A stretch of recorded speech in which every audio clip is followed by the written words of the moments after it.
Facial recognition software is pervasive in modern society, with everything from social networks like Facebook to local security systems collecting and analyzing images of us at an alarming rate. With facial recognition software, there is serious business and social and ethical concerns where we would want the unwanted people not to come. For our experiment, we chose 3 software, including Google Picasa, Facebook, and Windows Photo Gallery, to test the limits of facial recognition capabilities. We trained them using a set of 60 photos comprised of 15 photos of each of our group members.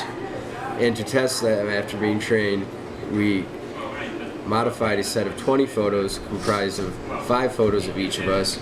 And to this photo set of 20 photos, we modified it with 4 different effects in Photoshop. And to each of these effects, we applied to 4 varying degrees. We created a total set of 320 photos to be tested through the software for photo or facial recognition capabilities and accuracy.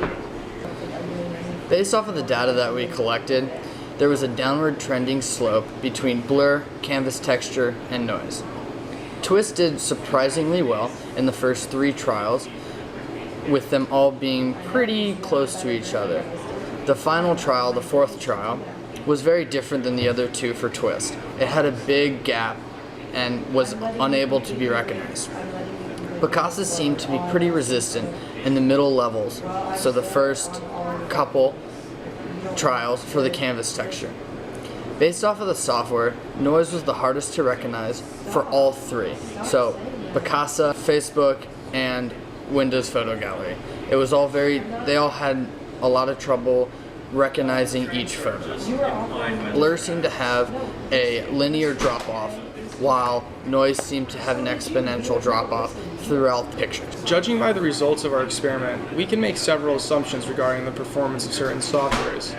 Given that Picasa, which happens to be owned by Google, performed the best, this tells us a lot. One of these things is that facial recognition is very important to Google. Since Google doesn't actually sell any material products, it relies on selling data to advertisement companies to add value to itself. So being able to recognize a user's face, perhaps on the Google Plus social network, can be extremely valuable for Google's business model. This can allow them to sell their information for a lot of money. Facebook does the same thing, which is why they were a close second in facial recognition technology to Google. Overall, our experiment was a success and we're very happy with the results.